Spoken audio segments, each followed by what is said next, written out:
তারপরে 4 নাম্বার অধিকার হলো ইসলামে জীবন যাপনের অধিকার। ইসলামে জীবন যাপনের অধিকার। ইসলাম ধর্ম প্রত্যেক শ্রেণীর লোককে নিরাপত্তার সাথে বসবাস করার 100% নিরাপত্তা দিয়েছে। এজন্য কেউ কাউকে কোনো কারণ ছাড়া অন্যায়ভাবে হত্যা করতে পারবে না। কোনো কারণ ছাড়া কেউ কাউকে অন্যায়ভাবে কি করতে পারবে না, চাইলেই হত্যা করতে পারবে না। ইসলাম এই অধিকার দিয়েছে যে সে স্বাধীনভাবে জীবন যাপন করবে, কেউ কাউকে হত্যা করতে পারবে না। আল্লাহ সুবহানাহু ওয়া তাআলা এই হত্যার ভয়াবহতা সম্পর্কে কুরআনুল কারীমের মধ্যে বলেন, ওয়ামান ক্বাতালা নাফসান বিগাইরি নাফসিন আও ফাসাদিন ফিল আরদি ফাকান্নামা ক্বাতালান নাসা জামিআ। আল্লাহ সুবহানাহু ওয়া তাআলা বলেন, ওয়ামান ক্বাতালা নাফসান বিগাইরি নাফসিন, যে বান্দা অন্যায়ভাবে অহেতুকভাবে কোন মানুষকে হত্যা করলো, আও ফাসাদিন ফিল আরদি, অথবা জমিনের মধ্যে ফাসাদ সৃষ্টি করলো, দ্বন্দ্ব সৃষ্টি করলো, আল্লাহ বলেন ফাকান্নামা ক্বাতালান নাসা জামিআ, একজনকে অন্যায়ভাবে হত্যা করার অপরাধের কারণে ওই বান্দা যেন গোটা জাতিকেই হত্যা করে ফেললো। এজন্য অন্যায়ভাবে কাউকে হত্যা করা যাবে না। আল্লাহর রাসূল হাদিসের মধ্যে বলেছেন, মান ক্বাতালা মুআহিদান ফি গায়রি কুনহিহি, যে বান্দা কোনো অমুসলিমকে হত্যা করবে, যে বান্দা কোনো অমুসলিমকেও হত্যা করবে, হারামাল্লাহু আলাইহিল জান্নাহ, আল্লাহ সুবহানাহু ওয়া তাআলা ওই ব্যক্তির জন্য জান্নাতকে হারাম করে দেয়। বলে নাউযুবিল্লাহ। তো বোঝা গেল মুসলমান তো দূরের কথা, অমুসলমানও সে ইসলামী রাষ্ট্রের মধ্যে 100% নিরাপত্তার সাথে বসবাস করবে। অমুসলিমকেও হত্যা করা যাবে না, অমুসলমানকেও হত্যা করা যাবে না। ইসলাম এই অধিকার দিয়েছেন প্রত্যেককে। কিন্তু বর্তমান ফেসবুক খুললেই দেখা যায় অমুক জায়গায় অমুককে হত্যা করে ফেললো, অমুককে অমুক জায়গায় হত্যা করে ফেললো। তো বর্তমান হত্যা করা এটা একটা ছেলে খেলা হয়ে গিয়েছে। মানুষকে যে হত্যা করবে এটার ব্যাপারে বিন্দু পরিমাণ অন্তরে মায়া জন্মায় না। কত বড় মারাত্মক কথা। তো যাদেরকে আজকে হত্যা করা হচ্ছে বা যাদের পরিবারে এরকম নিহত হচ্ছে, তারা বুঝতেছে যে পরিবার বা স্বজন হারানোর পীড়া কেমন। যদি আজকে আমি আপনি এরকম আমার ছেলে অথবা আমার মেয়ে, আমার বাবা, আমার আত্মীয় স্বজন, আমার ভাইকে আমি হারাতাম, তাহলে বুঝতাম যে পরিবার হারানোর জ্বালা বেদনা এটা কতটা মারাত্মক। তো অন্যায় ভাবে কি করা যাবে না, কাউকে হত্যা করা যাবে না। এজন্য আজকে আমি আপনি যে শান্তিতে বসবাস করব এটারও গ্যারান্টি নাই।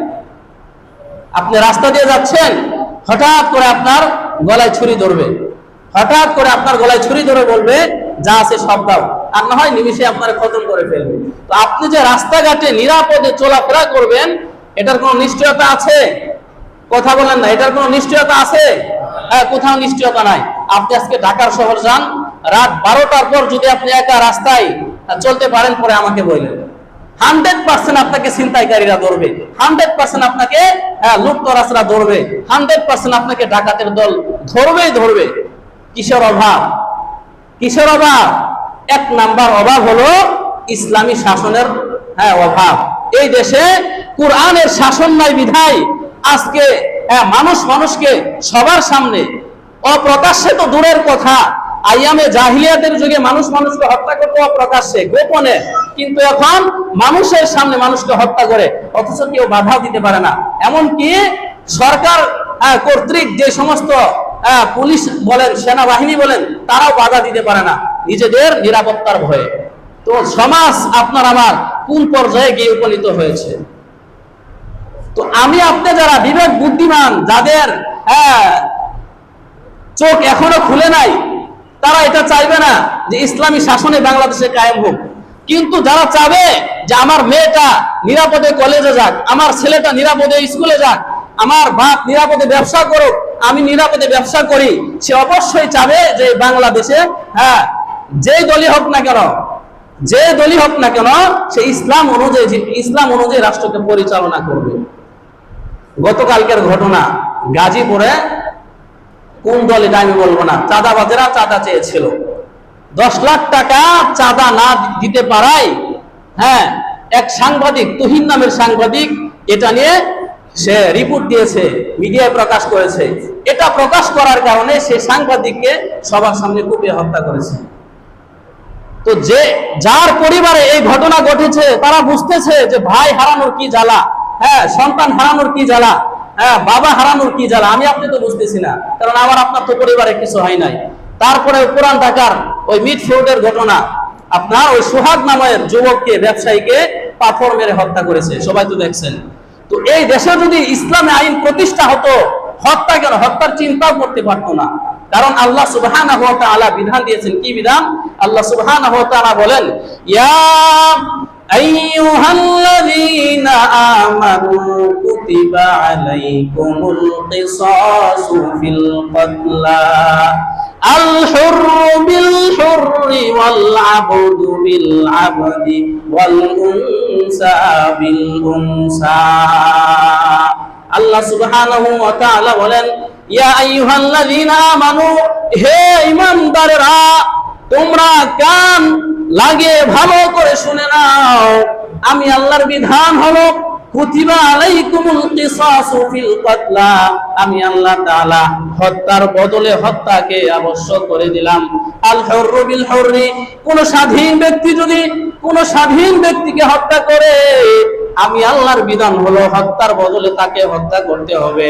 ওয়াল আবদু বিল আবদি, কোন গোলাম, কোন কৃতদাস যদি আরেকজন কৃতদাসকে হত্যা করে, তাহলে হত্যার বদলে সেই কৃতদাসকে হত্যা করতে হবে। ওয়াল উনসা বিল উনসা, এমনকি কোন মহিলা যদি, কোন নারী যদি আরেকজন নারীকে, আরেকজন মহিলাকে হত্যা করে, তাহলে হত্যা স্বরূপ ওই মহিলাকেও হত্যা করতে হবে। ইসলামের বিধান হলো এটা। ওই হত্যার বদলে হত্যা একটা যদি বাংলাদেশে কায়েম হতো, আমার মনে হয় না 10 বছরের মধ্যে বাংলাদেশে কোনো হত্যাকাণ্ড ঘটতো। এখন মনে করুন, উদাহরণস্বরূপ বলতেছি, মনে করেন সাভারে একজনের কাছে চাঁদা চেয়েছে, সে চাঁদা দেয় নাই, এজন্য জনগণের সামনে তাকে হত্যা করেছে। তো ইসলামী বিধান কি? সে যেহেতু তাকে হত্যা করেছে, এজন্য হত্যার বদলে তাকে হত্যা করতে হবে, এবং এটা সমাজের সকল মানুষের সামনে। তো সকল সমাজের মানুষের সামনে যদি অপরাধীকে হত্যা করা হয়, আর এটা যদি গোটা বাংলাদেশে দেখে, তাহলে এটার ভয়ে কেউ কি কাউকে হত্যা করবে? কেউ কাউকে হত্যা করবে না। কারণ নিজের জীবনের মায়া সবার কাছে আছে। এই যে চুরি ডাকাতি করতেছে, চুরির অপরাধ হলো, ইসলামের শাস্তি হলো হাত কেটে দাও, কবজি পর্যন্ত হাত কেটে দাও। এই যে রাস্তাঘাটে ছিনতাই বলেন, চুরি বলেন, ডাকাতি বলেন, এগুলো হওয়ার পরে ইসলামী আইন যদি একটা কার্যকর করা হতো, চোরের হাত যদি কর্তন করা হতো, আমার মনে হয় না যে এই বাংলাদেশে কোনো সিসি ক্যামেরা লাগানোর প্রয়োজন হতো। কারণ চোর নিজেই সাবধান হয়ে যাইতো যে চুরি করে আমার হাত হারাবো নাকি আমি। ইসলামী শাসন ব্যবস্থা নাই বিধায় আমাদের বাংলাদেশটা একেবারে আইয়ামে জাহিলিয়াতের মতো হয়ে গিয়েছে। আল্লাহ সুবহানাহু ওয়া তাআলা বলেন, ওয়ালাকুম ফিল কিসাসি হায়াতুন ইয়া উলিল আলবাব, নিশ্চয়ই কিসাসের মধ্যে, হত্যার বদলে হত্যা করার মধ্যে অনেক মানুষের জীবন বেঁচে যাবে। ইয়া উলিল আলবাব, হে বিবেক সম্পন্ন ব্যক্তি, ভালো করে তোমরা চিন্তা করো। কাজে বোঝা গেল হত্যার বদলে কি বলে, অন্যায় ভাবে কাউকে হত্যা করা যাবে না। কারণ ইসলাম প্রত্যেকটা মানুষকে নিরাপত্তার সাথে জীবন যাপন করার ব্যবস্থা করে দিয়েছে। এমনকি মুসলমান তো দূরের কথা, আল্লাহ রসুল যখন যুদ্ধে লিপ্ত হতেন, কাফের মুশরিকদের সাথে যখন যুদ্ধে লিপ্ত হতেন, আল্লাহ রসুল বলতেন, খবরদার কখনো তোমরা অমুসলিম নারী এবং বৃদ্ধ এবং ছোট ছোট মাসুম বাচ্চা, এদেরকে তোমরা হত্যা করিও না। চিন্তা করেন, যখন আল্লাহ রসুল কাফেরদের সাথে ইসলামকে সমুন্নত করার জন্য, ইসলামকে বিজয় দেওয়ার জন্য যুদ্ধ করতেন, ওই যুদ্ধের ময়দানে আল্লাহ রসুল বলতেন, হ্যাঁ, যে বিধর্মী নারী যারা আছে, বৃদ্ধ মহিলা, বৃদ্ধ পুরুষ এবং অসহায় দুর্বল ছোট ছোট বাচ্চা যারা আছে, এদেরকে তোমরা হত্যা করিও না। তো হত্যা কত জঘন্যতম অপরাধ।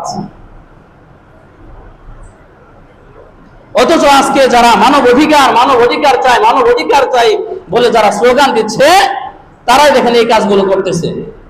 সিরিয়া বলেন, তারপর ইরান বলেন, ফিলিস্তিন বলেন, মায়ানমার বলেন, এই দেশের মুসলমানরা কত নির্যাতন অবস্থায় যে জীবনযাপন করতেছে, এটা বলা বাহুল্য। এজন্য যতদিন পর্যন্ত ইসলামী রাষ্ট্র কায়েম না হবে, হ্যাঁ, কোরআন মোতাবেক রাষ্ট্র পরিচালনা না হবে, ততদিন পর্যন্ত আমি আপনি কেউ নিরাপদে বসবাস করতে পারবো না। স্বাধীন বিচার ব্যবস্থা, স্বাধীন বিচার ব্যবস্থা, কিন্তু আমার আপনার সোনার বাংলাদেশে, হ্যাঁ, ইনসাফ পূর্ণ, ন্যায় বিচার পূর্ণ কোন বিচার ব্যবস্থা নাই। বরং আমার দলের হলে আমি ছেড়ে দিব, আরেক দলের হলে আমি তাকে ফাঁসির কাস্টে ঝুলাবো, এরকম বিচার ব্যবস্থা আমার আপনার রাষ্ট্রে। কথা বলেন না কেন?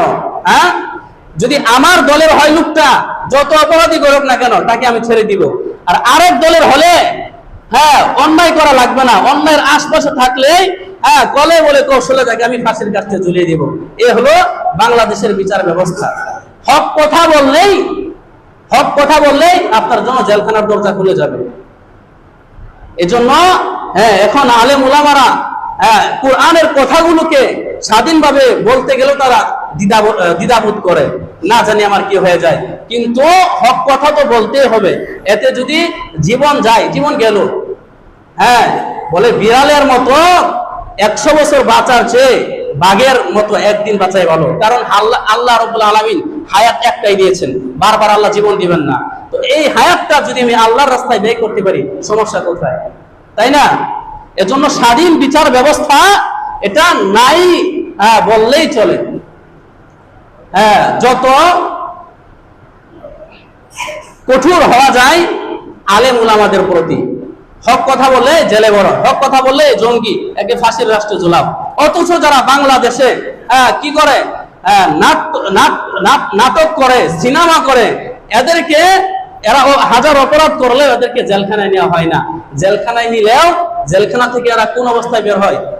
এমন অবস্থায় বের হয় যে হাতে মেহেদি লাগানো থাকে। তো বুঝেন জেলখানায় তারা কত আরামে থাকে, বাসা বাড়ির চেয়েও যারা জেলখানায় আরামে থাকে। অথচ আলেম ওলামাদেরকে, যারা ইসলামের কথা কয়, যারা নবীর ওয়ারিস, যারা আল্লাহর মেহমান, এদেরকে ডান্ডা বেরি করে সবার সামনে অপমান অপদস্থ করে জেলখানায় নেওয়া হয়। তো স্বাধীন বিচার ব্যবস্থা আমাদের বাংলাদেশে নাই। এই যে কত মানুষকে গুম করে ফেলতেছে, ছিনতাই করে ফেলতেছে, আপনার আমার মেয়ে রাস্তাঘাটে বের হলে এদেরকে ইফটিজিং করতেছে, অথচ এদের বিচার ব্যবস্থা নাই। তো যদি স্বাধীন বিচার ব্যবস্থা থাকতো, আমার আপনার বাংলাদেশ সোনার বাংলাদেশে পরিণত হতো। তো এগুলো কখন হবে? যখন এই রাষ্ট্রটা কোরআন মোতাবেক চলবে, ইসলামী হুকুম মোতাবেক চলবে। তো আল্লাহ সুবহানাহু ওয়া তাআলা আমাদের বাংলাদেশে ইসলামী হুকুমত কায়েম হওয়া তৌফিক দান করুন। সবাই বলুন আমিন। ওয়া আখিরু দাওয়ানা আলহামদুলিল্লাহি রাব্বিল আলামিন।